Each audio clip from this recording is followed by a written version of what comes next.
hindi mo na talaga ma-start yung motor mo. Hello mga kabisik, welcome again sa ating YouTube channel, Motorcycle Basic Mechanic, wherein we can learn repairs and tutorials and vlogs. Please subscribe and click the bell for the updates of our latest videos. Thank you so much and God bless everyone. Mga kabisik, ito rin yung mga nakaka-apekto na kailangan mong i-check para sa iyong magandang mixture ng air and fuel, at gayon din yung idle ng ating motor, at syempre yung ating arangkada syempre.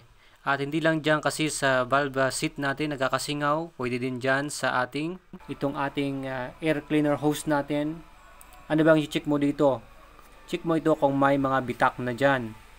Pag nabitak na yan or may singaw na dyan, may magkakaproblema na rin yung iyong pagdaloy ng iyong hangin dito, no? Okay, so yan, may fittings, meron dyan na paste, finish nila yan, no? Nilagyan nila ng seal yan para walang butas yan, no? Dapat close yan. Dito rin. Kaya mahigpit dapat yung ating clamp dito para hindi pupunta yung hangin doon. Dapat close din yan, fit din yan, no? At gayon din dito rin sa ating intake manifold, no? Kung may crack yan, check mo rin. At saka dito rin yung fittings dyan sa ating manifold. Dito rin, fittings dyan, dapat walang singaw dyan, walang nakakalabas na hangin or walang nakakalabas na gas dito. Okay, para maayos yung flow ng ating air and fuel mixture.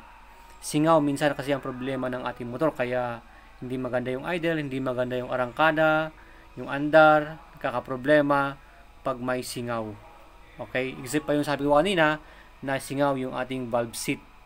Pag singaw talaga yung ating valve seat, especially pag malaki na yung singaw niya dito, yung inuupuan ng ating mga valvula, doon na talaga na hindi mo na talaga ma-start yung motor mo.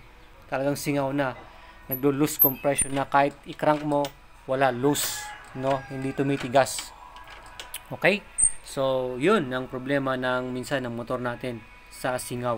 Kaya, itong dalawang ito, napakalaking bagay na maayos ito, mga kabisik. Alright? So, I hope we learned something. God bless everyone.